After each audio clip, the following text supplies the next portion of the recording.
नमामि बुद्धं गुणसागरन्तं नमामि धम्मं सुगतेन देशितं नमामि संघं मुनिराज सावकं।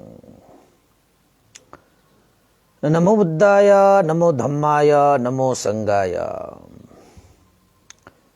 श्रद्धालु उपासक उपासिका तथा सधर्म प्रेमी महानुभावहरू,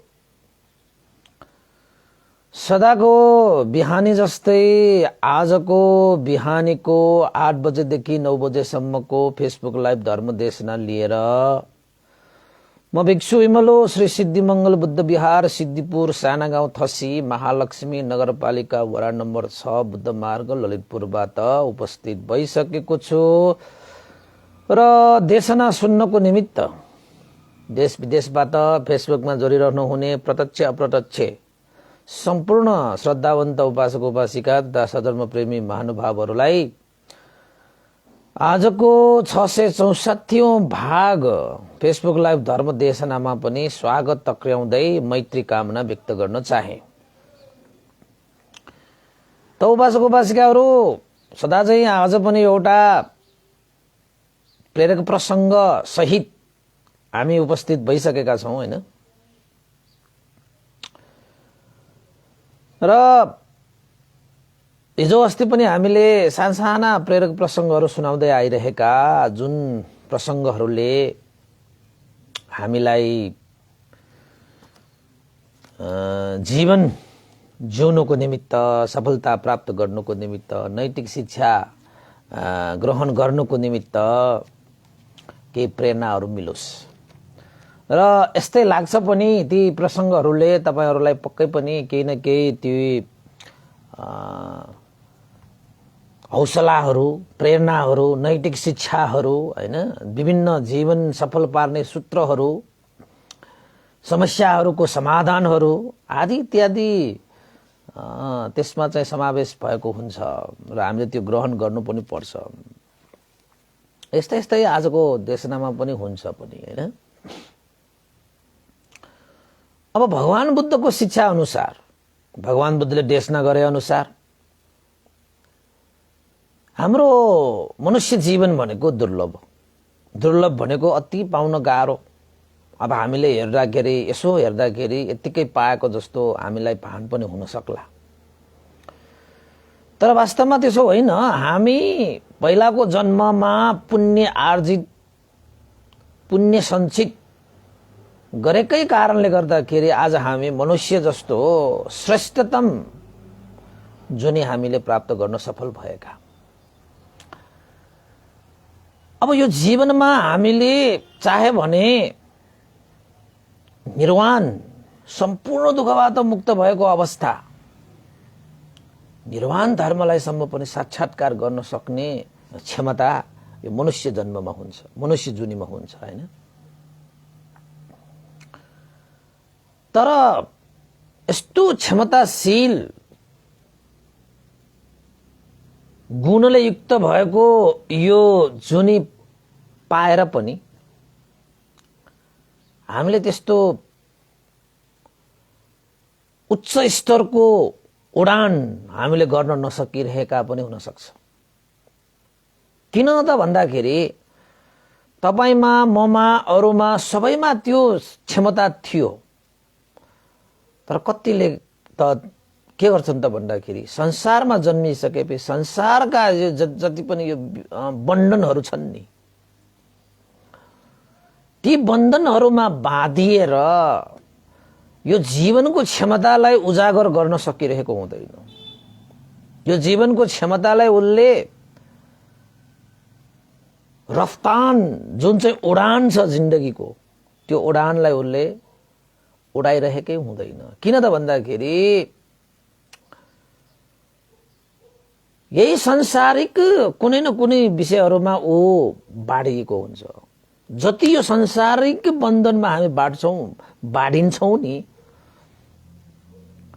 त्यति नै हामी आफ्नो जीवनको अस्तित्व, जीवनको गुण, जीवनको क्षमतालाई उडान भर्नमा बाडा हुन्छ। त्यसैले मान्छेहरूले दृष्टिमा ऊ बाडिएको हुन्छ, आँखाले हेर्नेमा। त्यस्तै दृष्टिमा पनि ऊ बाडिएको हुन्छ। त्यसको कारणले गर्दाखेरि पनि मान्छेहरूले आफ्नो जीवनको त्यो ऊर्जा शक्ति उडान भर्न सक्दैन। कति मान्छे यो कानमा बाडिएको हुन्छ, कानको कुनै शब्दहरू सुनेर ती शब्दहरूमै ऊ त्यो बाडिएको हुन्छ कि त्यसमा चाहिँ तासिएको हुन्छ, आसक्त भइरहेको हुन्छ।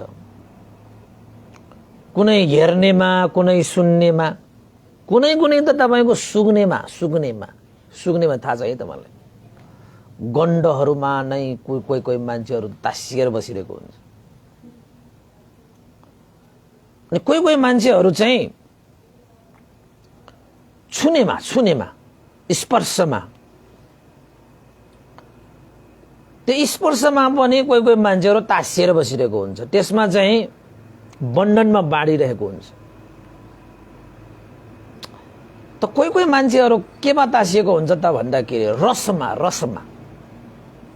रस भने थाहा छ नि तपाईको, यो जिब्रोले स्वाद भन्छ नि त, त्यसमा पनि बाडिएको हुन्छ। खाने कुराहरूमा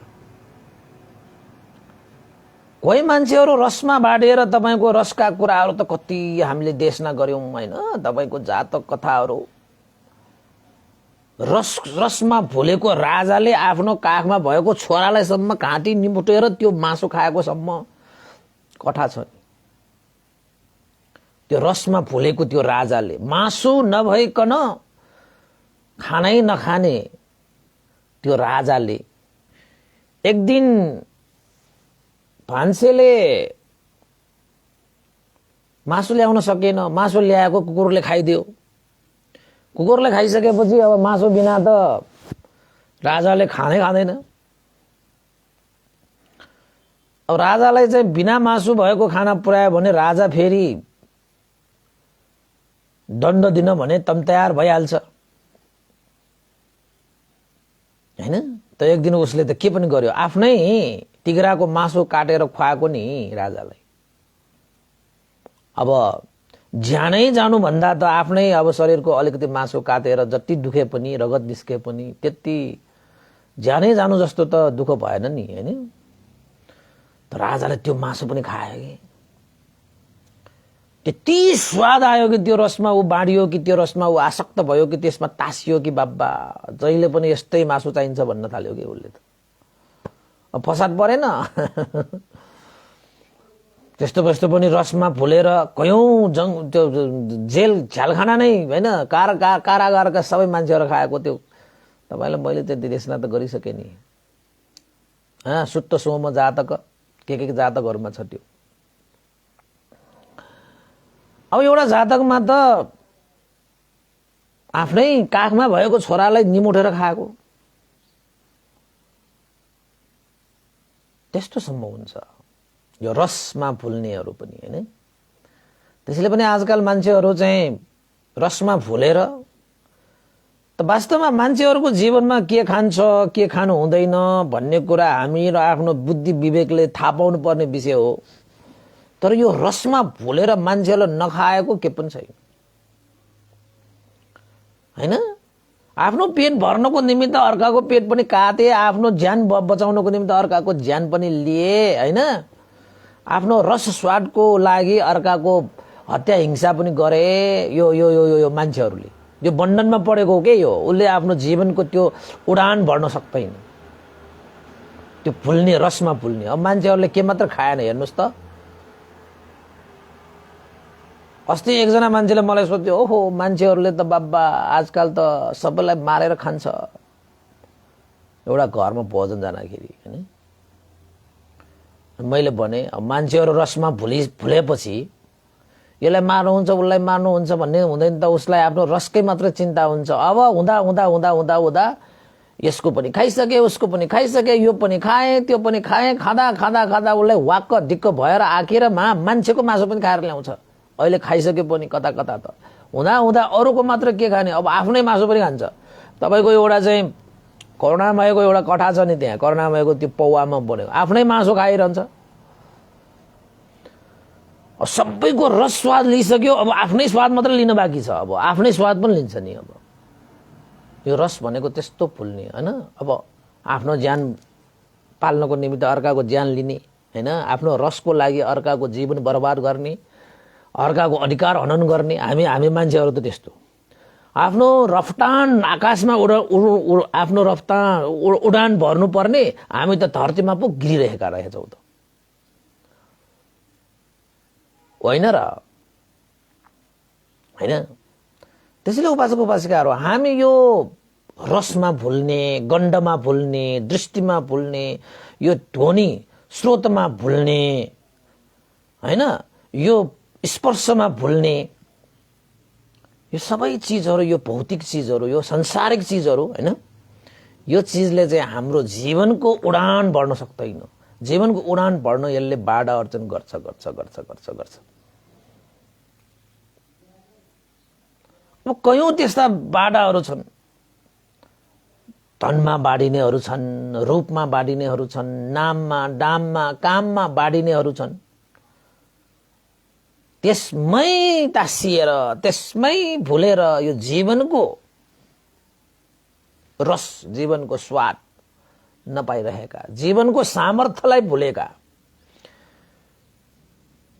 भने नि आकाशमाथि, विशाल आकाशमाथि उडान बढ्न सक्ने यो जीवन धरतीमै अड्किएर बसेको हुन्छ। यो धरतीकै सांसारिक चीजहरूमा मात्रै अड्किएर हाम्रो उडान बढ्न हामीले भ्याउँदै भ्याउँदैन। यो केले गर्छ? यो बन्धनले गर्छ। त्यसैले यस्ता बन्धनहरूबाट हामी उठ्नु पर्छ।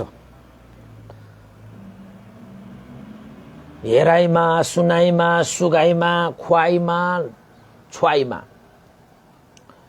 धनमा, रूपमा, बलमा, पदमा, प्रतिष्ठामा, यस्ता बन्धनहरूबाट छुटकारा पाउनुपर्छ।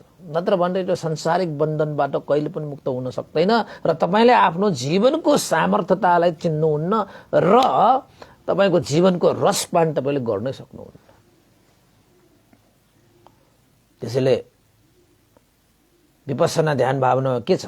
देख्यो भने देखे मात्रै, सुन्यो भने सुने मात्रै, सुग्यो भने सुगे, रस आयो भने रस आयो मात्रै, छोयो भने छोयो मात्रै, मनमा विचार आयो भने विचार आयो, कल्पना आयो भने कल्पना आयो मात्र उत्पन्न भएको त्यो विषयलाई चाहिँ होस राख्ने, स्मृति राख्ने। तब त्यो जति स्मृति राख्न सक्छौ, होस राख्न सक्छौ, ती चीजहरू के भएर जान्छ? अनित्य भएर जान्छ। अनित्य स्वभावलाई हामीले देखिन थाल्छ। त्यस अनित्य स्वभाव देखिन थालिसकेपछि त त्यसमा आसक्त हुँदैन। किन हुँदैन? यो संसारमा सबै चीजहरू त नित्य शाश्वत स्थिर भनेको त छैन त। सदा आफूलाई चाहिन्छ भनेर त पाइँदैन। एक न एक दिन त त्यो भएर जान्छ। यसरी ज्ञान चाहिँ पहिला लिनु पर्यो। त्यो शिक्षालाई हामीले धारण गर्नु पर्यो, पालन गर्नु पर्यो। अनि त्यसपछि आँखाबाट पनि भुल्ने, कानबाट पनि भुल्ने, नाकबाट पनि भुल्ने, जिब्रोबाट पनि भुल्ने र शरीरबाट पनि भुल्ने, मनबाट पनि भुल्ने चीजहरूबाट अनि बल्ल अलग्ग भएर जान सकिन्छ र जीवनको उडान बढ्न सकिन्छ। नत्र भने त यसलाई चाहिँ के भनिन्छ थाहा छ तपाईहरुले? पञ्चकाम गुण, काम तृष्णा भन्छ यसलाई। यस्ता काम तृष्णाले जबसम्म हामीलाई बाँडिरहेको हुन्छ नि, त्यो काम तृष्णामा जबसम्म तपाईँ तासिएको हुन्छ नि, तबसम्म तपाईले आफ्नो जीवनको उडान बढ्न सक्नुहुन्न कि। मार्ग, फल, निर्वाण, श्रोतापन्न, सकृतगामी, अनागामी हैन,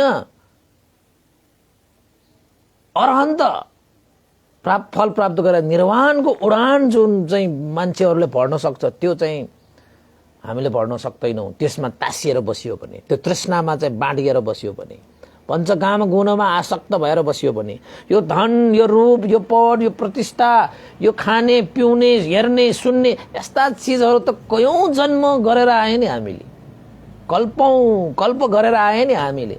अझै पनि यसैमा भुलिरह्यौ भने यो प्राप्त भएको जीवनको यो अवसर पनि त्यतिकै खेर जान्छ।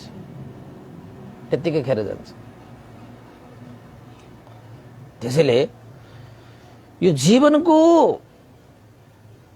सार तत्त्वलाई, जीवनको गुणधर्मलाई, जीवनको क्षमतालाई बुझ, जान, सिक, जागरुक भएर उठ। ढिला भइसके। यो जुनीमा पनि तपाईहरुले ढिला गर्ने हो भने अब कुन चाहिँ जुनीमा तपाईले प्राप्त गर्ने होला त? अब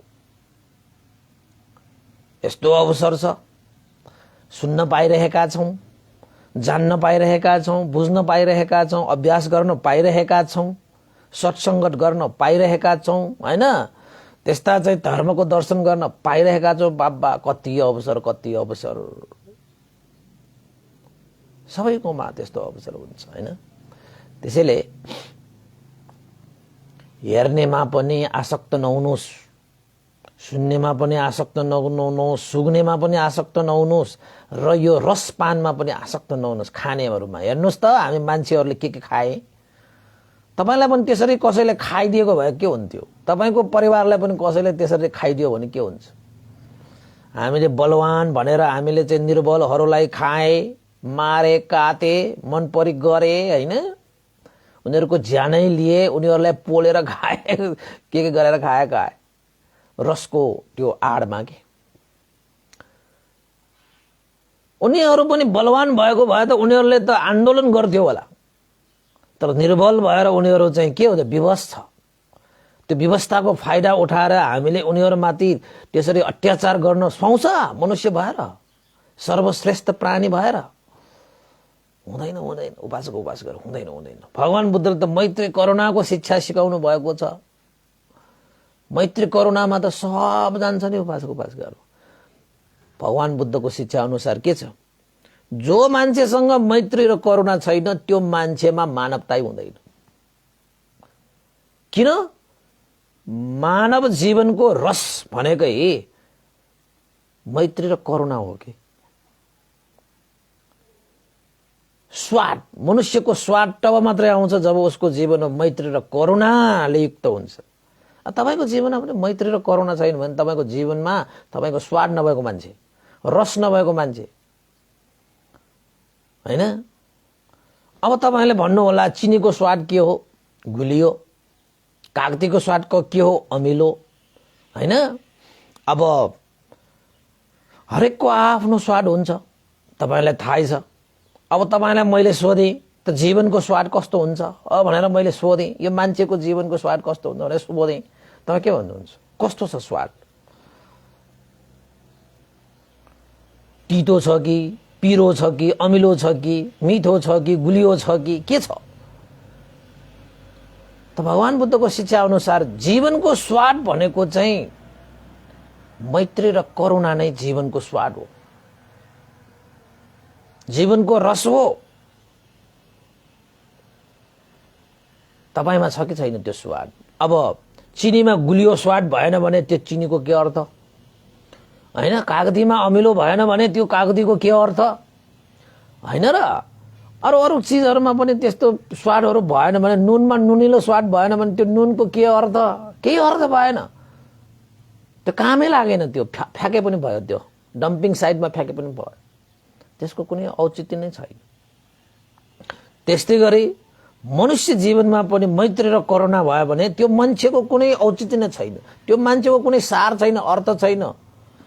त्यो मान्छे पनि अब फ्याके पनि भयो, त्यसको कुनै कामै छैन यो संसारमा। मनुष्य भएर जन्मेर उसले आफ्नो स्वाद बोक्न सकेन भने त्यसको अर्थ के?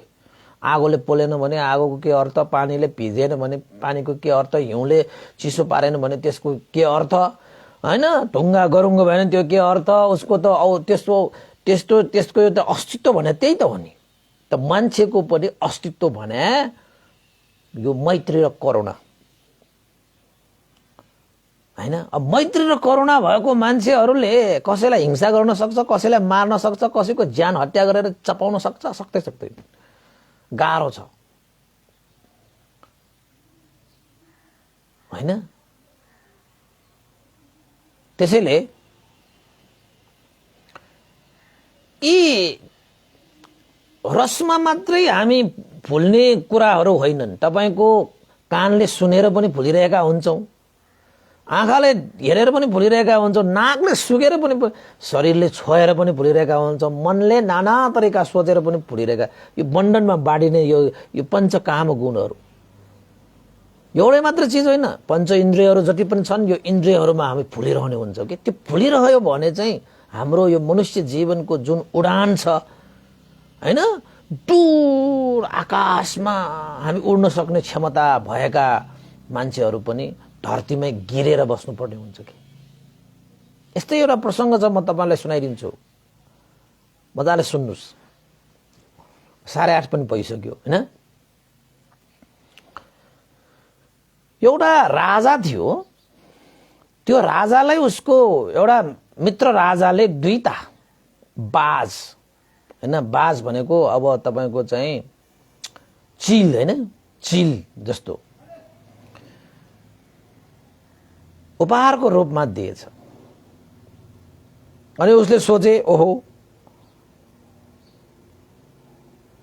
हेर्दाखेरि राम्रो हैन, सुन्दर देखेको हुनाले त्यो राजाले पनि आफूलाई प्राप्त भएको त्यो 2जना बाज मजाले पाल्नको निमित्त एकजना बाज पाल्ने मान्छेलाई त्यो बाज पाल्न लगायो र हुकुम पनि दिए, यो 2जना बाज छ, यसलाई राम्रोसँग हुर्काउनु, किनकि यो मेरो मित्र हैन, राजाको एउटा मलाई उपहार हो, यसलाई म ठूलो बनाउन चाहन्छु। र मलाई थाहा छ यो बाजहरूको उडान भनेको आकाशमा यति उडान हुन्छ उसको हैन, त्यो उडान चाहिँ म हेर्न चाहन्छु भनेर त्यो राजाले 2टा बाज चिल एउटा बाज पाल्ने मान्छेलाई दिएर पाल्न लगाएछ। अब राजाको आदेश, अब त्यो बाज पाल्ने मान्छेले पनि त्यो बाजलाई चाहिँ मजाले पालेछ, उसलाई हुर्काएछ, बढाएछ। अब सानो हुँदाखेरि नै कस्तो हैन, अब सुन्दर देखिन्छ हैन, सुन्दर भएको त्यो बाज बिस्तारै ठुलो भयो, ठुलो भयो, ठुलो भयो। समय बित्दै गइसकेपछि राजालाई एक दिन झसङ्ग याद आयो, मेरो मित्रले मलाई 2जना बाज दिएको थिए, मैले एकजना बाज पाल्ने मान्छेलाई त्यो पाल्न लगाएको थिएँ। अब कति ठुलो भयो होला, अहिले त त्यो बाज पहिला सानो भएको बेलामा पो उडान बढ्न सक्दैन थियो त हैन, अहिले त कति उड्न सक्छ होला बाबा, आकाशमा फननन हैन। आजकल पो तपाईको चाहिँ अब प्लेनहरू आएर पो आकाशमा उड्ने त्यस्तो चीजहरू भयो त। पहिला पहिला त चरा मात्रै उड्थ्यो आकाशमा। मान्छेहरूलाई सोध्थ्यो रे आकाशमा उड्न पाए कति जाति हुन्थ्यो, आहा चरा जस्तो फरारा। राजालाई पनि आकाशमा उड्न पाए कस्तो हुन्थ्यो जस्तो पनि लाग्थ्यो होला। तर उसले आफूले पालेको त्यो बाज आकाशमा उडेको हेर्न पाउनुमा नै उसलाई खुसी जस्तो भएर गएछ, बाज पालेको ठाउँमा गएछ। साँच्चैकै त्यो बाज पाल्ने व्यक्तिले त त्यो बाजलाई त मजाले ठूलो बनाइसकेको रहेछ, एकदम ठूलो भइसकेको रहेछ। त्यही एउटा हैन, अब बाजहरूलाई बस्नको निमित्त हैन एउटा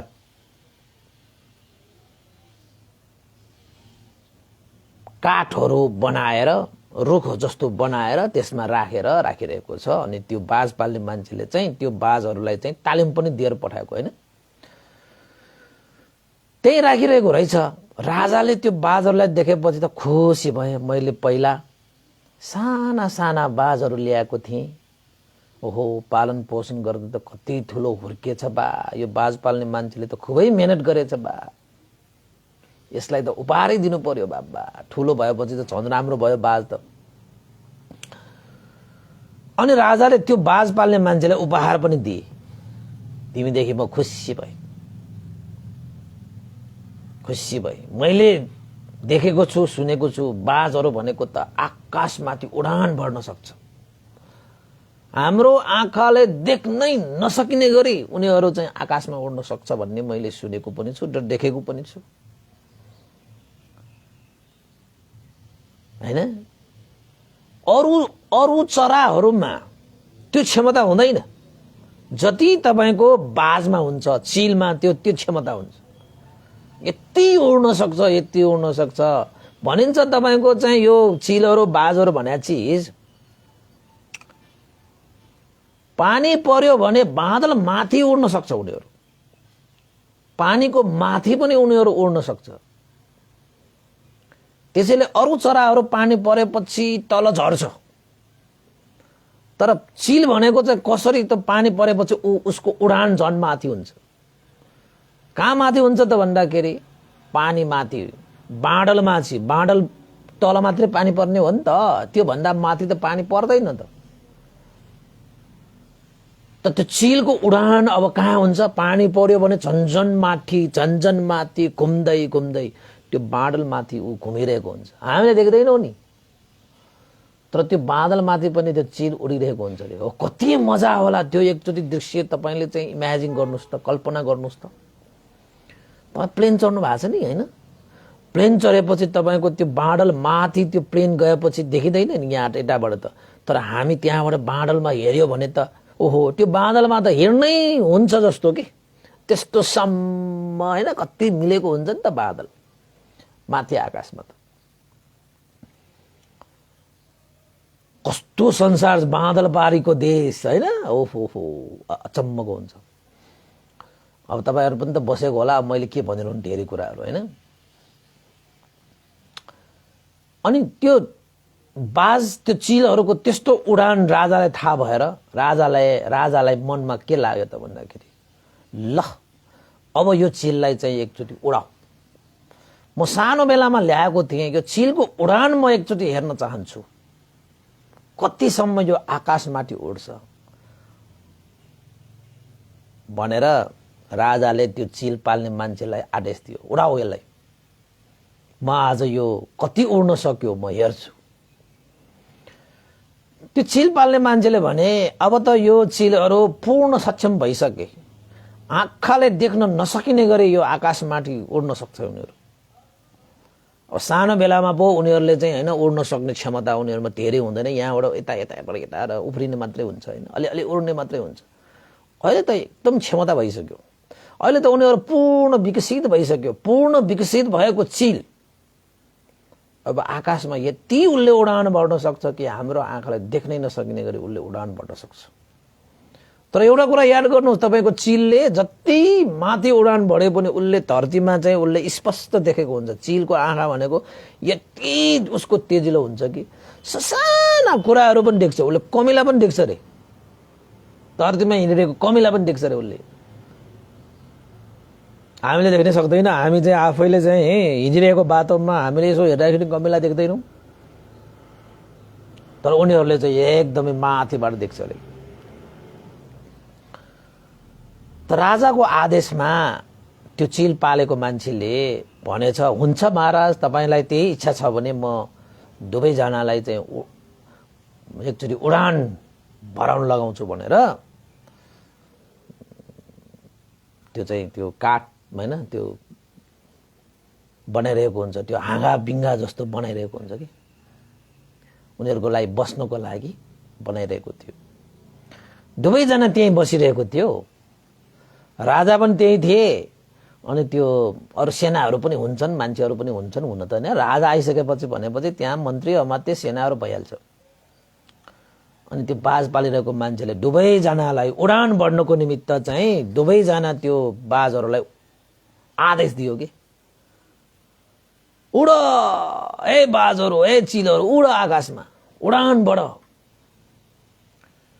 त्यति मात्र भनेको के थियो, उले त्यो बाजहरुलाई उडाउँदाखेरि एकजना बाज चाहिँ राजाको इच्छा जस्तै, राजाको सोच जस्तै त्यो चिल त्यो बाज त यसरी घुम्दै घुम्दै घुम्दै घुम्दै घुम्दै घुम्दै घुम्दै घुम्दै यति माथि उडेर गयो कि उसले आफ्नो उडान यति भर्यो कि राजाको आँखाले भ्याउँदै नभ्याउने गरी त्यो एउटा चिल चाहिँ माथि उड्यो। तर अर्को एउटा चिल पनि थियो, त्यहाँ दुईजना चिल थियो नि त। एउटा अर्को चिल चाहिँ कस्तो त भने अलिकति माथि चाहिँ उड्थ्यो।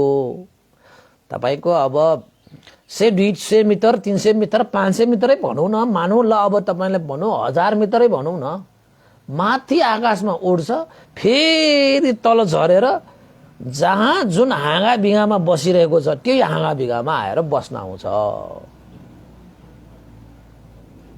हाँगा बिगामा आएर बस्न आउँछ। राजाले सोधे त्यो चिल पाल्ने मान्छेलाई, के हो? एकजना चिल चाहिँ आकाशमा आँखाले नदेख्ने गरी माथि उडेर गइसक्यो, उसले उडान त बढिसक्यो त, तर यो एउटा चिल चाहिँ कस्तो 500 मिटर माथि उडेर फेरि तल झरेर फेरि त्यही हाँगामा बस्न आउँछ बा, उड्दैन यो त के हो? तिमीले चाहिँ दुवैजनालाई त्यही खुवाएको होइन? हो त्यही खुवाएको हो मैले त, त्यस्तै तालिम गरेको होइन? हो मैले त्यस्तै तालिम गरेको। उनीहरू दुईजना त समय त त्यत्तिकै हो नि है, उनीहरूको आयु पनि त्यत्तिकै हो नि, त्यत्तिकै हो, आयु त बराबरै हो। दुवैजनाको पखेटा त त्यस्तै छ, खुट्टा पनि पन्जा पनि त्यस्तै छ हैन, टाउको साउको जिउ डाल सबै त्यस्तै छ। त राजाले भने फेरि उडा उडलाई, फेरि त्यो चिल पालेको मान्छेले फेरि उडाएछ, फेरि उड्छ। तपाईको 500,000 मिटर माथि गएपछि फेरि तल झरेर फेरि उड्दैन बा। बार बार त्यो राजाले त्यो चिललाई उडाउनको निमित्त आदेश दिन्छ, त्यो चिल पाल्ने मान्छेले पनि उडाउँछ, चिल पनि उड्छ, फेरि 1000 मिटर जति उड्छ, फेरि तल आएर बस्छ, फेरि उडाउँछ, फेरि तल आएर कतिपल्ट उडाइसके। राजाको आदेश पनि कतिपल्ट उसले पालन गरिसके, त चिल त उड्ने नामै लिँदैन। उड्न पनि उड्छ, अलिकति उड्छ, फेरि आएर बस्छ, उड्दैन बा। एउटा चिल भने आँखाले नभ्याउने गरी बादल माथि नै उडिसक्यो। राजालाई छक्क परे, के हो यो चिल त उड्दैन त के हो? खोइ दुवैजनालाई त्यही खुवाएको, त्यस्तै तालिम गरेको हो मैले, तर यो चिल त उड्दैन। चिल पाल्ने मान्छेलाई पनि ताजुब, राजालाई नमजा लाग्यो। एउटा चिल चाहिँ त्यत्रो उडेको, एउटा चिल चाहिँ उड्दैन बा। राजालाई के थियो त भन्दाखेरि दुवैजना चिल त्यस्तै उडेको हेर्न चाहन्छ के त्यो राजा।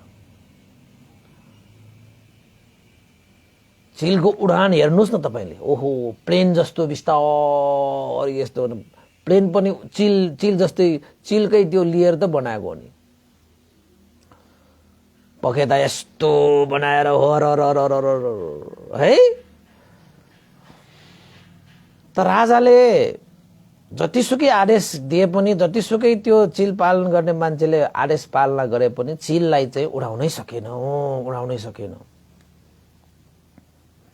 तर राजाले के ठाने, म यो चिललाई चाहिँ उडेकै हेर्न चाहन्छु। अब कसले उडाउन सक्छ त? तिमीले त उडाउन सकेन त यसलाई भनेर राजाले चाहिँ देशमा एउटा चाहिँ घोषणा गरिदियो। जसले यो चिललाई पहिलो चिल जस्तो आकाशमाथि उडान भराउन सक्छ त्यसलाई म उपहार दिन्छु। जसले सक्छ त्यसलाई, जोसुकै होस् त्यो मान्छे। अब राजाले उपहार दिने भनेपछि त सबैको ठुक त निलिहाल्छ। राजाको उपहार भनेको त हिरा हुन्छ, मोती हुन्छ, जवाहरलाल पन्ना के हुन्छ हैन। राजाले खुसी पारेपछि त सब चिज पाइहाल्छ। त्यसपछि राजाले एउटा चाहिँ उत्सव जस्तो मनाए के, कसले उडाउन सक्छ हेरौँ त त्यसो भए यो बाजलाई, यो चिललाई। देशका कुनाबाट कयौं मान्छेहरू आए बाजलाई उडाउनको निमित्त, राजाबाट पुरस्कृत हुनको निमित्त। सबैले प्रयास गरे।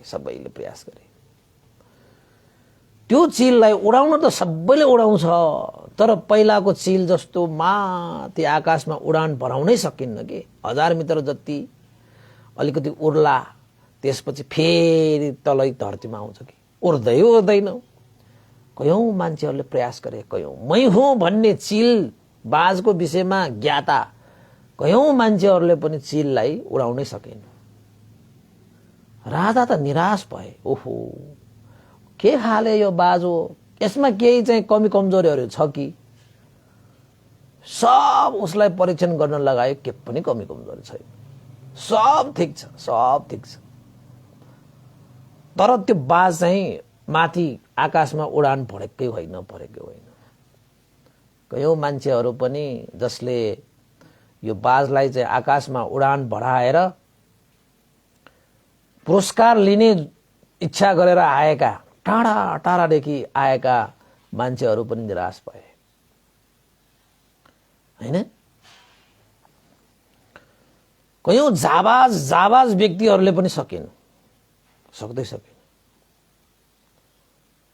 कति मन्त्रीहरू आए, सेनाहरू आए, कति ठुला मान्छेहरू आए, कति बडा मान्छेहरू आए, सकेन बाबा। त एक दिन राजा पनि निराश भएर बसे, कसले सक्छ होला, म त यो चिलको उडान हेरेर मात्रै म सन्तुष्ट हुने। राजा पनि त्यस्तै, फेरि उसले जुन चाह्यो त्यो पाउनै पर्ने। अब त्यो नहुने चिज पनि उसले इच्छा गरेको होइन। अब चिल भनेको त उडिहाल्छ, एउटा त उडेकै हो, त्यो चाहिँ किन नउडेको भनेर निराश भइरहेको बेलामा ठिक्क आकाशमा अब चाहिँ एउटा चिल मात्र उडिरहेको होइन, त्यहाँ दुईटा चिल पनि उडिरहेको देखे आकाशमा। दुईटा चिल पनि आफ्नै रफ्तारमा घुम्दै घुम्दै घुम्दै घुम्दै घुम्दै आकाशमाथि आँखाले देख्न नसकिने गरी चिल त उडेको देखे। राजा त यसो हेरेर छक्क परे, ओहो एउटा चिल त उडेको मैले देख्दाखेरि कति आनन्द, ओहो अहिले त दुईटै चिल पो उडेर गयो त। मैले त जसले यो चिललाई उडाउँछ उसलाई मैले त पुरस्कार दिन्छु भन्ने मैले चाहिँ घोषणा गरेको थिएँ। आहा, कसले उडायो त यो चिल, कसले उडायो त यो चिल? खोजनीति हुँदाखेरि त्यहाँ चाहिँ एउटा किसान आएर पो त्यो चिललाई उडाएको रहेछ। एउटा किसान, के साधारण किसान। राजालाई त्यो सूचना पाएपछि त राजा त छक्क परे। कस्ता कस्ता योद्धाहरू, कस्ता कस्ता मन्त्री अमात्यहरू, कस्ता कस्ता विद्वानहरू, कस्ता कस्ता जान्ने सुन्नेहरू, कस्ता कस्ता पण्डितहरू, कस्ता कस्ता जाबाजहरूले त्यो चिललाई त्यसरी उडाउन सकेन। तर एउटा साधारण एउटा किसानले त्यो चिललाई कसरी उडायो बाबा? हेर्नु त आकाशमा उडेको, आहा बोलाऊ त्यसलाई। किसान पनि हाजिर भयो। राजा छक्क भएर त्यो किसानलाई सोधे, हे किसान, म तिमीदेखि प्रसन्न छु। तिमीले मेरो चाहना अनुसार त्यो बाजलाई, त्यो चिललाई माथि आकाशमा पहिलाको चिल, पहिलाको बाज जस्तै माथि आकाशमा उडान भराइदियो। मनै हल्का भयो, खुसी भयो। दुवै चिलमा मैले अब कुनै भेदभाव गरिन जस्तो मलाई लाग्यो। म खुसी छु। मैले वचन दिए अनुसार आऊ, म हे किसान तिमीलाई उपहार दिन्छु। तर मलाई एउटा जिज्ञासा लाग्यो, हे किसान, कस्ता कस्ता मन्त्री अमात्य सेना, हैन, कस्ता कस्ता विद्वान पण्डित, कस्ता कस्ता जाबाजहरूले यो बाजलाई उडाउनै सकेन। तर तिमीले त उडाइदियो बा। मलाई त अद्भुत लाग्यो, आश्चर्य लाग्यो। तिमीसँग त्यस्तो कुनै जादु थियो? तिमीसँग कुनै त्यस्तो मन्त्र तन्त्र थियो? त्यो किसानले भने, महाराज म त साधारण किसान हुँ, मसँग यो जादु टुना मुना तन्त्र मन्त्र के पनि छैन, र यस्ता कुरामा म विश्वास पनि गर्दैन। म त आफ्नो कर्ममा विश्वास गर्छु। जसरी म खेती काम गर्दाखेरि आफ्नो कर्मप्रति निश्चिन्त भएर म काम गर्छु, प्राप्त भएको चिजमा सन्तुष्ट भएर जीवनयापन गर्छु, पसिना बगाउँछु, त्यसै पसिनाको मोल खान्छु। म त आफ्नै कर्ममा विश्वास गर्ने, यो जादु टुना मुना यो तन्त्र मन्त्रमा म विश्वासै गर्दैन। र मलाई गर्नु पनि परेको छैन र मैले यो चिल उडाउनको निमित्त कुनै जादु टुना मुना तन्त्र मन्त्र के पनि गरेको छैन। राजा झन् छक्क परे। त्यसो भए त्यत्रो मन्त्री अमात्य सेना पण्डित विद्वान जाबाजहरूसँग यो चिललाई उडाउन सक्ने क्षमता किन नभयो तिमीसँग मात्र कसरी भए? यसको रहस्य के छ? हे किसान, यसको रहस्य, यो भित्रको रहस्य के छ? यसको पछाडि रहस्य के छ? किसानले हात जोडेर भने, महाराज कुनै पनि रहस्य छैन, कुनै रहस्य छैन। त रहस्य भने के? म त देख्दिनँ यसमा रहस्य भनेको, के पनि रहस्य छैन महाराज। ओहो, रहस्य पनि छैन, तन्त्र छैन, मन्त्र छैन, जादु टुना मुना के पनि छैन। तर जति पनि यहाँ चाहिँ त्यो बाज उडाउनको निमित्त आएका मान्छेहरू तिमी भन्दा त सबै सक्षम देख्छु म। तनले मनले टनले हैन, दिमागले सबै। तिमीले चाहिँ यो कसरी गर्यो होला भन्ने मलाई आश्चर्य लाग्यो भनेर भन्दाखेरि त्यो किसानले भने, आश्चर्य मान्नु पर्दैन महाराज, यो त साधारण कुरा हो, साधारण कुरा हो। सबै जति पनि यो बाजलाई उडाउनको निमित्त, यो चिललाई उडाउनको निमित्त आएका ती मान्छेहरूले बाजलाई मात्रै उडाउन खोजे। बाज त पहिल्यै उडिरहेको थिएन त, तैपनि मान्छेहरू बाजलाई उडाउन खोजिरहेको छ, उडाउन खोजिरहेको छ, उडाउन खोजिरहेको छ। बाज अलिकति उड्छ, फेरि तल आइरहेको छ। त्यो बाजमा कुनै समस्यै छैन त ऊ तल आइरहेको छ त। त्यो कारण त बुझ्नु पर्यो किन हो भनेर। त कारण के हो त भनेर त राजाले त्यो किसानलाई कारण सोधेपछि किसानले के भने त भन्दाखेरि, महाराज सारा मान्छेहरूले बाजलाई उडाए, तर त्यो बाज आकाशमा 100 मिटर जति उडेपछि, 1000 मिटर जति उडेपछि फेरि आएर त्यो हाँगा भिगामा बस्न आउँछ। जुन बाज पालिरहेको मान्छेले त्यो हाँगा भिगा बनाएर हैन, बनावटी त्यो हाँगा भिगा बनाएर राखेको त्यो ठाउँमा चाहिँ बस्न आउँछ। वास्तवमा सानै उमेरदेखि त्यो बाज त्यो चिलहरूलाई त्यही हाँगा भिगामा राखेर उसले पालेको। त्यसैले एउटा बाजले चाहिँ त्यो हाँगा भिगालाई त्यागेर ऊ आकाशमा रफ्तान बढ्न सक्यो। उसले त्यो चिजलाई त्यागेको कारणले, त्यसमा बाँडिएर नबसेको कारणले। तर त्यो अर्को जो चिल छ, जो बाज छ, ऊ बच्चैदेखि जन्मेको बच्चैदेखि हुर्केको त्यो स्थानलाई उसले छोड्नै सकेन। त्यसले त उसलाई त बाँडिरहेको छ, बाँडिरहेको छ, उसलाई त तानिरहेको छ, तानिरहेको छ। त्यो एउटा चिल चाहिँ त्यसमै आसक्त भइरहेको छ कि। त्यसैले त्यो स्थानलाई उसले छोड्नै सकेन महाराज, छोड्नै सकेन। अलिकति उड्यो फेरि आयो, त्यहीमा बसे, अलिकति उड्यो फेरि उड्यो, त्यहीमा भए। मेरो ताली मसँग एउटा चाहिँ चुपी थियो, मैले त चुपीले त्यो हाँगा भिगा सब काटिदिए, काटेर थालिदिए। अब कहाँ बसोस् त त्यो चिल कहाँ बसोस् त? अब त्यो हाँगा भिगा भए पो बस्छ त, केही गाह्रै छैन। मान्छेहरूले कारणलाई नबुझेपछि समस्याको समाधान गर्नै सक्दैन। मैले यसो हेरे, बाज त सबै ठिक छ, उसको पखेटा ठिक छ, स्वास्थ्य ठिक छ, उसको गुणधर्म भनेको आकाशमा उड्ने हो, त ऊ उडेर आएर फेरि त्यही हाँगा भिगामा बस्छ।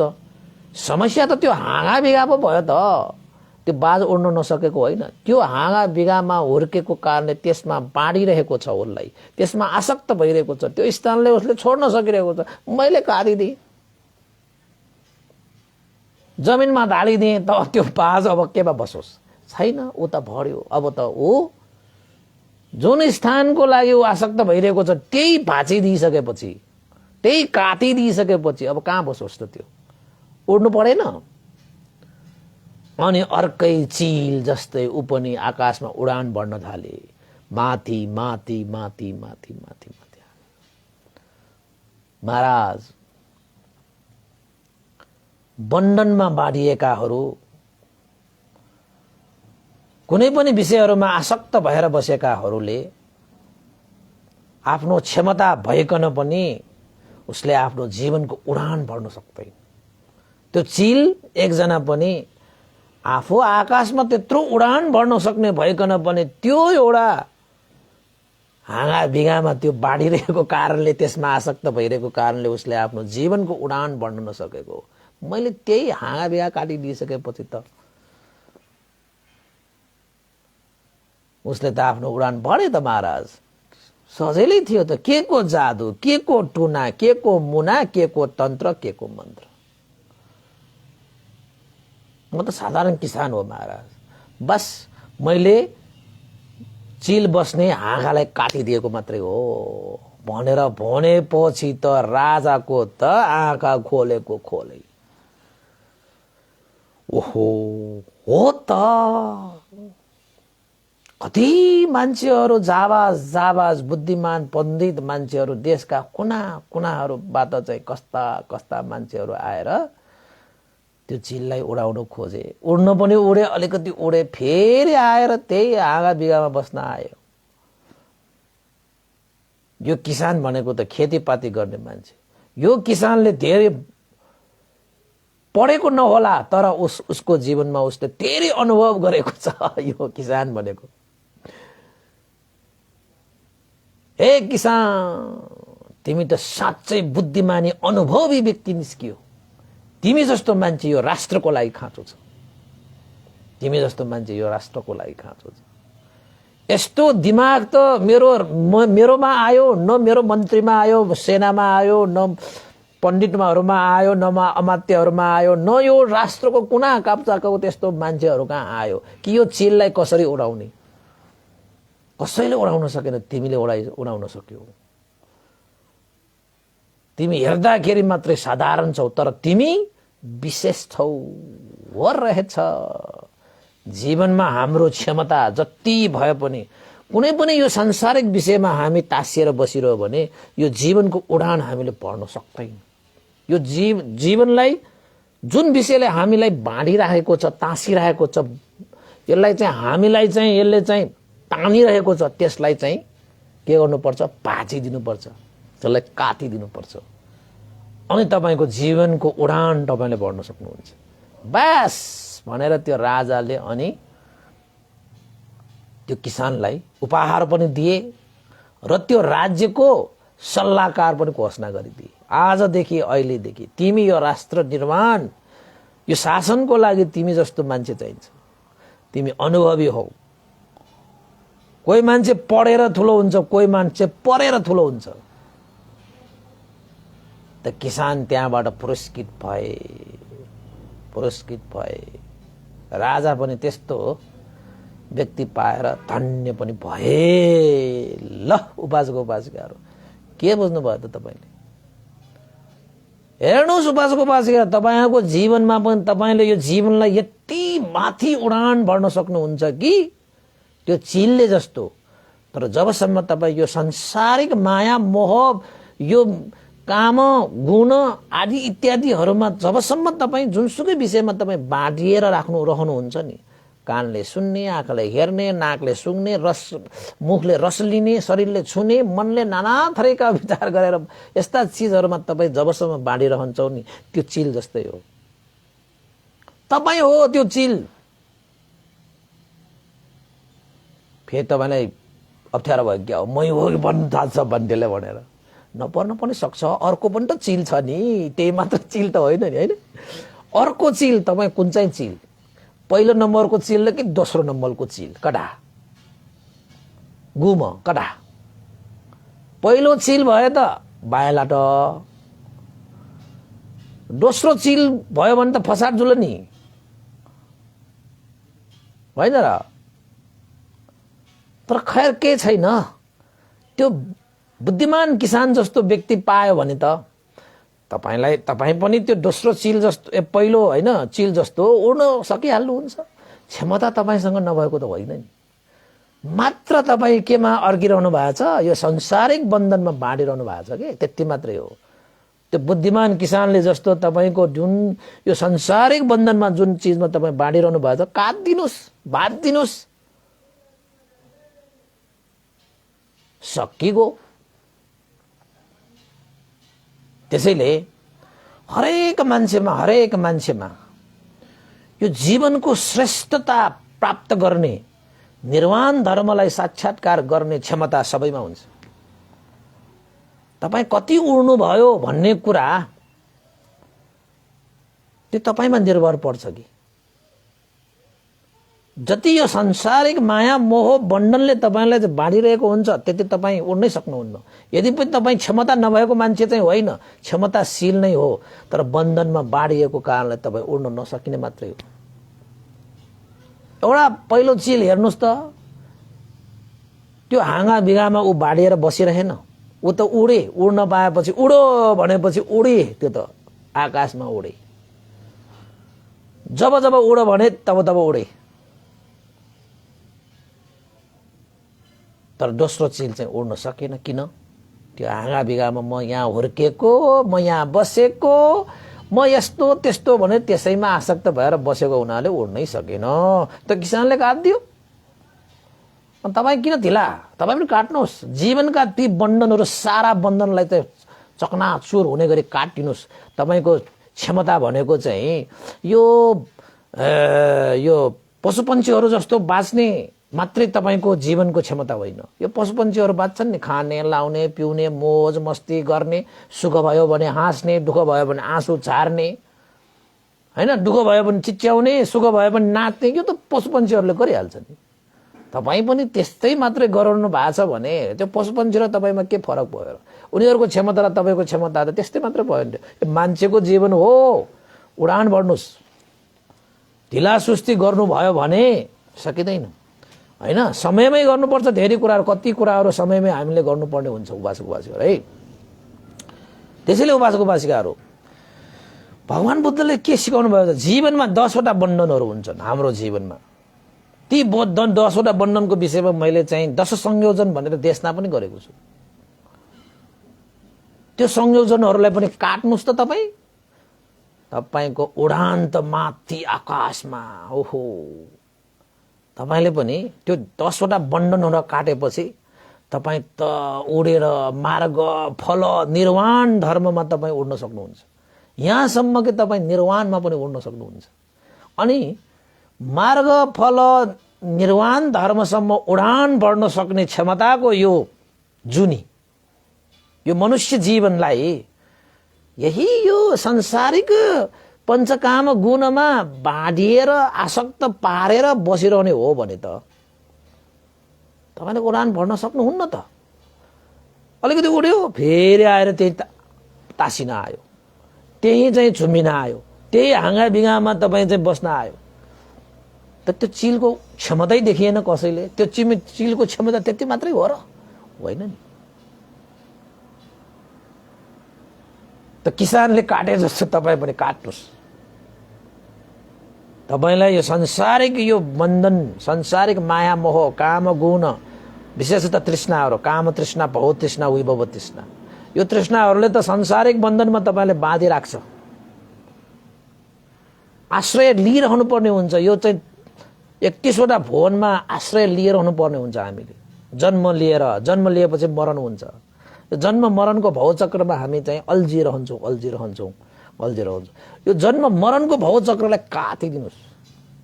त तपाईले आफ्नो मनुष्य जीवनको सामर्थ्यतालाई उजागर गरेर मनुष्य जीवनको उडान बढ्नुहोस्। दुर्गति 4 वटा, मनुष्य एउटा, देवलोक 6 वटा, ब्रह्मलोक 20 वटा, रूपलोक र अरूपलोक, यस्ता लोकहरूबाट पनि यी लोकहरू भनेको चाहिँ त्यो चिलको त्यो हाँगा बिगा जस्तै हो कि। ती हाँगा बिगामा त्यो आएर अड्केर बसिरहनु परेको छ। त्यसलाई काटिदिनु पर्छ। त्यसलाई काटिदिने भनेको के हो? त्यो 31 वटा भुवनको त्यो हाँगा बिगाहरू काट्नु भनेको चाहिँ त्यो तृष्णा हो के। काम तृष्णा, भव तृष्णा, विभव तृष्णा हो। त्यो तृष्णाहरूलाई काटेपछि त सक्यो त, तपाईँको त निर्वाण धर्म पुग्छ। त्यस्तो क्षमता भएको मान्छेहरूले अलिकति उडेर जीवन बितायो भने त्यो फुल पावर, जुन त्यो फुल पावर हामीले युजै गरेको छैन के। मान्छेहरूको दिमाग भनिएको छ नि तपाईको एउटा वैज्ञानिकले पनि, हामी मान्छेहरूको जीवनमा हामीले चाहिँ आफ्नो दिमाग जुन यो बुद्धि विवेक छ नि जम्मा 3% मात्रै प्रयोग गर्छ अरे हामीले अहिले। एउटा कुन चाहिँ त्यो वैज्ञानिक हो उसले जम्मा 11 हो कि 13% मात्र प्रयोग गरेको थियो अरे आफ्नो मन मस्तिष्क। 100% प्रयोग गर्न सक्ने क्षमता थियो, हामीले जम्मा 3% दिमाग मन मस्तिष्क प्रयोग गरेर हामीले जीवन बिताउँदाखेरि त यस्तो छ भने अब 100% मन मस्तिष्क प्रयोग गरेर चाहिँ जीवन यापन गर्न पायो भने तपाईँ कहाँबाट कहाँ पुग्ने होला। त्यसैले भनिएको छ तपाईको चाहिँ ग्रन्थमा यो स्पष्टसँग उल्लेख त छैन, तैपनि श्रोतापन्न भएको व्यक्तिले चाहिँ 25% मन मस्तिष्क प्रयोग गरेको हुन्छ, सक्रियतागामीहरूले चाहिँ 50%, अनागामीहरूले चाहिँ 75% र अरहन्तहरूले चाहिँ 100% आफ्नो मन मस्तिष्क पूर्ण प्रयोग गरिसकेको हुन्छ। त्यस्तोलाई चाहिँ उनीहरूले अरहन्त भावमा अनि पुग्छ भन्ने त्यो अटकटाचार्यहरूले व्याख्या चाहिँ गर्छ। तर ग्रन्थमा त्यसरी चाहिँ प्रश्न छुट्याइएको चाहिँ छैन। त्यो 4वटा मार्गफलहरू छन् त हैन, त्यो मार्गफलमा त्यो त्यसरी छुट्याएको पनि छ हैन। भनेपछि अरहन्त भयो भने त यो दिमाग र मन मस्तिष्क 100% 100% प्रयोग गर्नु। अहिले तपाईहरु हामीहरु कोही मान्छेहरु त 1% पनि आफ्नो मन मस्तिष्क प्रयोग गर्न सकिरहेको हुँदैन। कोही मान्छे त शून्य नै हुन्छ, आफ्नो मन मस्तिष्कलाई प्रयोग गर्नै सक्दैन। मनुष्यको मन मस्तिष्क भनेको त मनुष्यानङ एति सन्ति मनुष्या, मनको उष्णता भएको प्राणी। अरूमा यस्तो मनको उष्णता हुँदै हुँदैन। यो मन मनुष्यहरूको मनमा जस्तो सुकै रोपेर पनि यसलाई चाहिँ फलाउन सक्छ। कहाँसम्मको बुद्धत्व ज्ञानसम्म पनि फलाउन सक्ने मन भएको मान्छेहरू, मन भएको प्राणी भनेको मान्छे मात्रै हो। त्यो मन, त्यो मस्तिष्क देवता र ब्रह्माहरूमा पनि हुँदैन। नाग, गरुड, यक्ष, गन्धर्व, किन्नरमा पनि त्यस्तो उष्णता, मनको उष्णता तिनीहरूमा हुँदैन जति मनुष्यहरूमा हुन्छ। त्यस्तो क्षमता भएको उड्नुस्, आकाशमा उड्नुस्, उडान भर्नुस्, निर्वाणमा पुग्नुस् अवसर तपाईलाई छ। होइन भने तपाईलाई बाँडिरहेको कसले छ भने काट्नुस्, चुप्पीले चरङ्ग काट्नुस्। त्यो चुप्पी के को चुप्पी? तलवार क्या, खुकुरी भनेपछि बुझ्छ। त्यो भनेको चाहिँ प्रज्ञा क्या, प्रज्ञाको तलवारले स्वात काट्दिने त्यो तृष्णालाई। त्यो प्रज्ञा कसरी विकास गर्ने हैन? तपाईले दानशील भावनादि कुशल कर्म गर्दै जानुभयो भने तपाईको चाहिँ त्यो प्रज्ञा पनि विकास भएर आउँछ। लोभ द्वेष मोहले तपाईको त्यो तलवारलाई चाहिँ, त्यो क्षमतालाई चाहिँ छोपिरहेको त हो नि। त्यो बाजलाई पनि माथि उडान भर्नको निमित्त ती हाँगा भिगाले त्यो बाँडिरहेको त हो नि। त्यस्तै तपाईको लोभ द्वेष मोह यस्ता तृष्णाहरूले हामीलाई चाहिँ आफ्नो यो जीवनको उष्णतालाई वृद्धि गर्नको निमित्त त्यसले हामीलाई रोकिरहेको त हो नि। प्रज्ञाको तलवारले काट्नुस्, किसानले त्यो हाँगा भिगा काटे जस्तो, अनि त उड्नु परिहाल्यो नि त। अनि उडे, तपाईँ पनि उड्नुहुन्छ, म पनि उड्छु, सबै उड्छ हो। भगवान बुद्धले पनि हाम्रो जीवनमा यो सांसारिक बन्धनमा बाँडिराख्ने 10वटा बन्धनहरू छन्। यो 10वटा बन्धनहरूलाई काट, ती हाँगा बिहारले काट र जीवन स्वतन्त्र रूपमा आफ्नो क्षमता प्रदर्शन गर र सदा सर्वदाको लागि सुख र शान्त अवस्था निर्वाण धर्मलाई साक्षात्कार गर। तपाईँ पनि सक्नुहुन्छ, म पनि सक्नुहुन्छ। तपाईँ पनि पहिलो चिल, म पनि पहिलो चिल, दोस्रो चिल जस्तो भएर नबसौँ। त्यो दोस्रो चिललाई त राजाले उपहार दिएर किसान एउटा काट्ने मान्छे त आयो। तपाईको जीवनमा त्यस्तो काट्ने मान्छे आउँछ कि आउँदैन, भेट्छ कि भेट्दैन, के थाहा।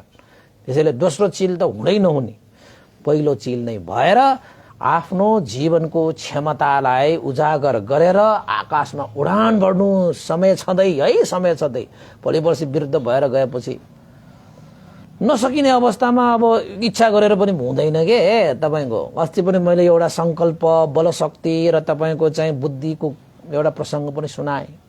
भोलि पर्सि तपाईसँग बलशक्ति नै नभएपछि तपाईको मन मात्र भएर हुन्छ। बुढो भइसकेपछि हैन, आँखा नदेखेपछि, कान नसुनेपछि, नाकले के गर्न नसकेपछि, मुखले के हैन, ढाडै नभइसकेपछि, अब शरीर पनि अशक्त भइसकेपछि तपाईले यो गर्छु त्यो गर्छु भनेर मनले चाहेर मात्र हुन्छ, हुँदैन नि।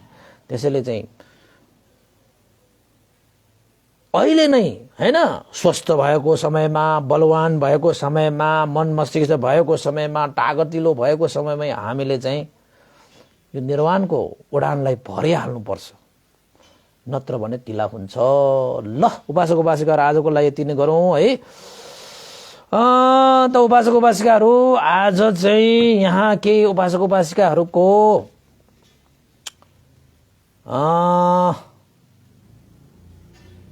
यहाँ अनुमोदन गर्नुपर्ने छ।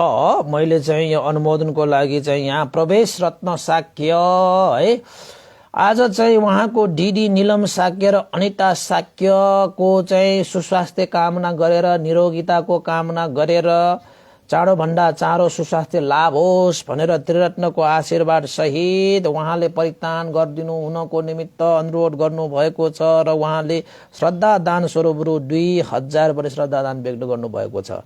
उहाँहरूको नाममा मैले परित्राण पनि गरिदिइसकेको छु हैन। नीलम शाक्य र अनिता शाक्य उपासिकाहरू, साह्रै श्रद्धावान उपासिकाहरू पनि हुनुहुन्छ। उहाँहरूलाई शीघ्र स्वास्थ्यको कामना गर्दछु। त्रिरत्नको अनुभवले रोग शोक भय अन्तराय विघ्न बाधा रहित हुनुहोस् र प्रवेश रत्न शाक्य उपासक लगायत सम्पूर्ण परिवारहरूमा पनि यो पुण्यको अनुभवले सबैमा जय होस्, मंगल होस्, कल्याण होस् भनेर आशिका पनि व्यक्त गर्न चाहे है। त्यस्तै गरी एकजना हाम्रो चाहिँ श्रद्धालु उपासक हुनुहुन्छ है, हाम्रो चाहिँ किशोर वैद्य चन्द्र तारा बजाचार्य उपासिकाहरू, चन्द्र देवी बजाचार्य उपासिकाहरू हुनुहुन्छ है। उहाँहरूले पनि आज उहाँले परित्राण पाठ गरिदिनु हुनको निमित्त भनेर चाहिँ उहाँले चाहिँ वोल भेगन वोल पीस को नारा सहित उहाँहरूले बेला बखतमा चाहिँ परित्राण पाठ गराउने, भोजन गराउने जस्ता विभिन्न कहिले काहीँ चाहिँ श्रद्धा दान व्यक्त गर्ने जस्ता बेला बखतमा उहाँहरूले चाहिँ यसरी श्रद्धा व्यक्त गर्दै आउनु भएको छ है। र उहाँहरू चाहिँ यो ओल भेगन ओल पीस नारा लिएर चाहिँ विभिन्न कार्यक्रमहरू उहाँहरूले गर्दै आउनु भएको छ है। म स्वयं पनि चाहिँ एउटा चाहिँ भेजिटेरियन्स भएको हुनाले हैन, उहाँहरू चाहिँ बिहारमा आएर एकचोटि एउटा सानो प्रोग्राम पनि एउटा चाहिँ खिच्नु भएको थियो। मैले त्यति बेला चाहिँ मैत्रीय बोधिसत्वको बारेमा देशना गरेको थिएँ। कहिलेकाहीँ यो फेसबुकमा आउँछ त्यो रिमाइन्डको लागि हैन। उहाँहरूको सोच, उहाँहरूको विचार पनि भगवान बुद्धसँग एकदमै मेल खाने सोच र विचारका साथ उहाँहरू त्यो मार्गमा हिँडिरहनु भएको छ हैन। जस्तै उहाँहरूको चाहिँ अहिंसा हैन, प्राणीहरूको चाहिँ अब हत्या हिंसा गरेर मान्छेहरूले उहाँहरूको चाहिँ यो प्राणी हिंसा गरेर आफ्नो जीविका यापन गर्ने हैन, आफ्नो चाहिँ पेट भर्ने जुन कामहरू गरिरहेका छन्, यो चाहिँ मनुष्य भावलाई सुहाउँदो यो कार्य पनि होइन र मनुष्यले यो गर्नु पनि हुँदैन। किन त भन्दाखेरि यो संसार सबैको हो, हामीले यो संसारमा बाँच्न पाउनु परे जस्तै सबैको प्राणीहरूको संसार हो, उनीहरूले पनि आफ्नो बाँच्ने अधिकार हामीले हनन गर्नु हुँदैन भन्ने उहाँहरूको सोच पनि भगवान बुद्धको सोचसँग ठ्याक्कै मिल्छ। र भगवान बुद्धले पनि के भन्नुभएको छ, कसैलाई दण्ड हत्या हिंसा नगर्नु। किन त भन्दाखेरि सबै प्राणीहरू बाँच्न चाहन्छ, सबै प्राणीहरू दण्डदेखि डर लाग्छ, मरणदेखि डर लाग्छ। कसैलाई आफ्नो बल प्रयोग गरेर उनीहरूको चाहिँ प्राण हत्या गरेर उनीहरूको बाँच्ने अधिकार हनन गर्ने कसैलाई अधिकार छैन। अब यस्तो भन्दै गर्दाखेरि हाम्रा उपासक उपासिकाहरूले कतिको यसलाई चाहिँ धारण गर्नुहुन्छ, पालन गर्नुहुन्छ, म त गर्नै पर्छ भनेर सिधा यहाँबाट भने पनि अब कतिले गर्यो, कतिले गरे त्यो थाहा देख्दिन। तर चाहिँ यो वास्तवमा चाहिँ यो प्राणी हिंसा जस्ता कुराहरू हैन, यो विभिन्न प्राणी हिंसालाई गर्ने मात्रै होइन, कतिले चाहिँ रमाइलोको लागि हिंसा गरिरहेको हुन्छ हैन, खानको लागि मात्रै होइन। कतिले त अब त्यसैले भगवान बुद्धले खानेकुरालाई मात्रै जोड होइन कि हिंसा भनेकै गर्नु हुँदैन। कतिले रमाइलोको लागि गरिरहेको हुन्छ, कतिले खेलको लागि गरिरहेको हुन्छ, कतिले जिस्केर गरिरहेको हुन्छ, कतिले चाहिँ रिसमा गरिरहेको हुन्छ, कतिले प्राणीहरूलाई हत्या गरेर खानको लागि गरिरहेको हुन्छ। जसरी जुनसुकै तरिकाले गरोस् तर हिंसा गर्नु हुँदैन। चाहे त्यो वचनले होस्, चाहे त्यो शरीरले होस्, चाहे त्यो मनले होस्, प्राणी हिंसा नगर। पञ्चशीलमा सबभन्दा पहिलो नम्बर, यो संसारमा तपाईँ शीलवान हुने हो भने सबभन्दा पहिला नै तपाईँले मैत्री र करुणा जगाउनु पर्छ। र मैत्री र करुणा भएको मान्छेलाई कसैले मार्नै सक्दैन, कसैको हत्या हिंसा गर्नै सक्दैन। त्यसैले उहाँहरूको पनि एउटा चाहिँ वोल भेगन वोल पिस हैन, यो शाकाहारी अभियान र शाकाहारीताले नै अब संसारमा चाहिँ शान्ति ल्याउँछ भन्ने जस्ता धारणा, भन्ने जस्ता त्यो एउटा नारा बोकेर उहाँहरूले पनि हिँड्नु भएको छ। उहाँलाई पनि धेरै धेरै साधुवाद छ। उहाँहरूले पनि आज यही नाराका साथ संसारमा हैन वोल भेगन वोल पिस भनेर नारा सहित उहाँहरूले आज परित्राण पाठ गर्नेदेखि लिएर श्रद्धा दान व्यक्त गर्नेदेखि लिएर उहाँले एउटा चाहिँ प्रेरक प्रसङ्ग त्यस्तै खाले भन्नुहोस् भनेर भन्नुभएको छ। मैले धेरै यस्ता चाहिँ हैन प्राणी हिंसा बाट जुन विपाकहरू आउँछ, भगवान बुद्धले पनि भन्नुभएको छ, त्यो विपाकहरूको बारेमा पनि मैले धेरै देशनाहरू त गरेको छु। तर भगवान बुद्धको चाहिँ यो प्राणी हिंसा नगर भन्नुको चाहिँ अब विभिन्न तरिकाबाट हिंसाहरू भइरहेको हुन्छ। तपाईँको वचनबाट पनि कतिले हिंसा गरिरहेको हुन्छ। मार्नु मात्र हिंसा होइन भन्छ। शरीरले पनि हिंसा त हुन्छ, शरीरले त काटमात गर्ने होइन, वचनले पनि कतिको हिंसाहरू गरिरहेको हुन्छ र मनले पनि कति हिंसाहरू गरिरहेको हुन्छ। भगवान बुद्धको चाहिँ एकदम गम्भीर, त्यो पनि गर्नु हुँदैन होइन। हामीले हातले नकाते पनि त्यो हिंसाबाट त्यो काय हिंसा भयो होइन।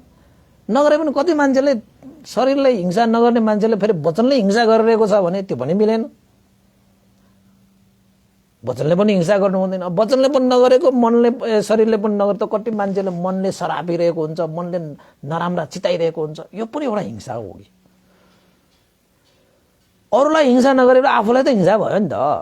आफ्नो मन कालो भयो, त्यो कालो मनले त एक न एक दिन त नराम्रो काम त गर्छ नि त। मनै नराम्रो भएपछि कर्म नराम्रो हुँदैन, भइहाल्छ होइन।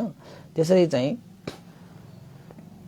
यो हिंसाको कुरा त धेरै गम्भीर छ उपासकहरू है। त्यसैले चाहिँ काय वाक चित्तद्वारा हामीले हिंसा गर्नु भएन। अब शरीरबाट हुने हिंसाहरू भनेको मार्ने, काट्ने होइन, प्राणीहरूलाई हत्या गरेर अघि भने जस्तो रमाइलोको लागि, खेलको लागि, अब कुनै धर्म संस्कृतिको नाममा, कुनै चाहिँ अब कसैले चाहिँ आफ्नो पेट भर्नुको नाममा पनि चाहिँ हत्या हिंसा गरिरहेको हुन्छ। यस्ता यो शारीरिक रूपमा गर्ने हिंसा यो पनि त्याग्नु पर्यो। अब वचनबाट पनि हिंसा हुन्छ त, अरूलाई चाहिँ होच्याउने, अरूलाई चाहिँ होइन अब एक किसिमले चाहिँ नराम्रो बोल्ने, कडा वचन बोलेर चित्त दुखाउने आदि इत्यादि, यो पनि हिंसा हो। र अर्को मनबाट पनि है, मनबाट त देखिँदैन सुनिँदैन होइन, तर त्यो नदेखिने नसुनिने चिजबाट पनि त्यो हिंसा चाहिँ गर्नु हुँदैन भन्ने हिसाबले उहाँहरूको चाहिँ एकदमै सोच पहिलादेखि उहाँले देशना पनि सुन्नुहुन्छ, बेला बखतमा उहाँहरूको चाहिँ फोन पनि गर्नुहुन्छ है। त्यसैले चाहिँ किशोर वैद्य अनि त्यसपछि चन्द्रदेवी बज्राचार्य फ्यामिली भनेर लेख्नु भएको छ। यस्तै पर्यो भने म बेला बखतमा त्यो देशनाहरू पनि प्रसङ्गहरू पनि छन्, त्यो प्रसङ्गहरू पनि अवश्य देशना गरौँला पनि। त्यसमा केही भएन है, अलिकति पर्खनु होला। र आजकोमा पनि मैले अलिकति छोइदिएँ, सिधा भन्यो भने फेरि कसैलाई नपत्न पनि सक्छ। हाम्रो उपासक बाजेलाई नखाएर हुन्छ त भन्टे भन्छ। अब हामीले त सुरा मेर यो मज्ज पमाद थाना भएर पनि लागु पदार्थ सेवन नगर भन्छु, कतिले त मान्दैन। त्यो मुखमा अगाडि चाहिँ भन्टेहरूले हो हजुर हस् म खाँदिनँ, म झगडा गर्दिनँ भन्न त भन्छ। अब के गर्ने भन्थे, समाज यस्तै छ, भोज भदेर आउँछ, भोज भदेरमा त्यो नभइकन त हुँदैन, नत्र भने त यो भोजै आउँदैन भन्छ भनेर कतिले मलाई भनेको पनि छ होइन। अब त्यो सोचलाई चाहिँ बिस्तारै परिवर्तन गर्दै लानुपर्छ। आजकल त तपाईँको मासु सासुमा यो खानेहरूमा त कस्तो कस्तो रोग आउँछ नि तपाईँको होइन। अब कति यहाँ चाहिँ रोग आएर पनि मान्छेहरू त्यसैमा यो रसमा भुलेको कि यो बन्धन हो कि, यो बन्धनमा बाँडेसम्म तपाईँ मान्छेको जीवनको जुन उडान तपाईँले भर्न सक्नुहुन्न। यो रसमा पनि भुल्नुहुन्न, रसमा भुल्नुहुन्न। यो छोड्न सक्ने चिजहरू हो कि यो के हो, हामी यहाँ दाँत हेर्नुहोस् त, हामी दाँतमा चाहिँ यो त्यस्तो चाहिँ क्यानन टिप भन्छ नि, डाँडा छैन नि हामीसँग।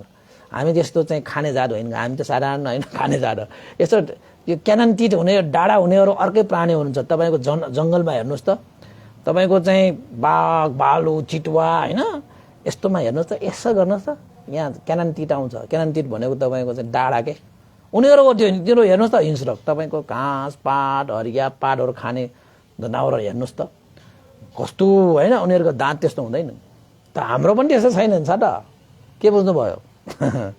ल धेरै धेरै साधुवाद छ। अनि त्यसपछि आज एउटा अर्को पनि अनुमोदन गर्नुपर्ने उपासिका हुनुहुन्छ है। अब भन्नेलाई त भन्ने हो है, तपाईँहरूले चाहिँ यहाँ चिनिया देवी तुलाधरको ससुरा दिवंगत दान रत्न तुलाधरको पुण्य स्मृतिमा पनि परित्राण गर्ने सुगति निर्वाण कामना गरेर पुण्य अनुमोदन गर्नको लागि भनेर रु 2000 पनि श्रद्धादान व्यक्त गर्नुभएको छ। 2 गते आज ज्ञानेन्द्र तुलाधर, अन्जु तुलाधर, श्वेता कंसाकार, आरज्ञा तुलाधर, यो चाहिँ के हो आज्रिय तुलाधर होला, आग्रह तुलाधर हो कि आनियरलाई कि हो कि क्या हो है, नाम एउटा चाहिँ मैले कन्फ्युज भएर लेखेको। सबै तुलाधर परिवारबाट दिवंगत हुने दान रत्न तुलाधरको सुगति निर्वाण कामना गर्दै उहाँहरूले चाहिँ आज परित्राणको लागि पनि उहाँले चाहिँ अनुरोध गर्नु भए अनुसार मैले चाहिँ सम्झिदिसकेको छु। अहिले पनि हामी सम्झिदिउँला, त्यसमा कुनै फरक परेन। र अशोक रत्न चित्रकार उपासकले पनि हिजो सलोको दिनमा उहाँले पनि देशना सुनिरहनु हुन्थ्यो र उहाँले पनि रु 500 पनि श्रद्धादान व्यक्त गर्नुभएको थियो। उहाँले पनि धेरै धेरै साधुवाद छ। उहाँहरूले चाहिँ अहिले भर्खरै सबैको नाममा धेरै उपासक उपासकले पहिलादेखि यसरी परित्राण गराउने, भोजन गराउने, श्रद्धादान व्यक्त गर्ने, पुण्यानुमोदन गर्ने, गराउने जस्ता कार्यहरू गर्दै आउनुभएको छ र आज पनि यही क्रम सिलसिलामा उहाँहरूको चाहिँ उपलक्ष्यमा गर्नुभएको छ। यो पुण्यको अनुभावले उहाँहरूको सम्पूर्ण बितेर जानुभएका होइन अब मङ्गल कामना गरेका सबैलाई चाहिँ हित होस्, सुख होस्, मङ्गल होस्, कल्याण होस्, सुगति निर्वाण प्राप्त होस् होइन। यस्तै पुण्य सञ्चित गर्दै जानुहुने सम्पूर्ण उपासक उपासिकाहरूमा पनि जय होस्, मङ्गल होस्, कल्याण होस् भन्दै यो पुण्यको अनुभावले अन्तश श्रद्धेय गुरुवर ज्ञान पुण्यक मास्तेवीर पन्ते, श्रद्धेय गुरुवर स्यादो उपन्ता विवंश लगायत सम्पूर्ण गुरुजनहरूमा पनि यो पुण्य प्राप्त होस् र देवता मनुष्य सत्व प्राणीहरू र तपाईँ हामी सबैका भित्र जानुभएका ज्ञाति बन्धुहरूको लागि पनि यो पुण्य प्राप्त होस् भन्दै आशिका गर्दै पुण्यानुमोदन गर्न चाहे भवतु सब मङ्गलम्। इदं नो ज्ञातिनं होतु सुखिता वन्तु ज्ञातयो, इदं नो ज्ञातिनं होतु सुखिता वन्तु ज्ञातयो, इदं नो ज्ञातिनं होतु सुखिता वन्तु ज्ञातयो। एतावता सम्मेहि सम्पतं पुण्यसम्पदं सब्बे देवानुमोदन्तु सम्ब सम्पत्ति सिद्धिया। एतावता सम्मेहि सम्पतं पुण्यसम्पदं सब्बे सत्तानुमोदन्तु सम्ब सम्पत्ति सिद्धिया। एतावता सम्मेहि सम्पतं पुण्यसम्पदं सब्बे भूतानुमोदन्तु सम्ब सम्पत्ति सिद्धिया। साधु साधु साधु भवतु सब मंगलम्।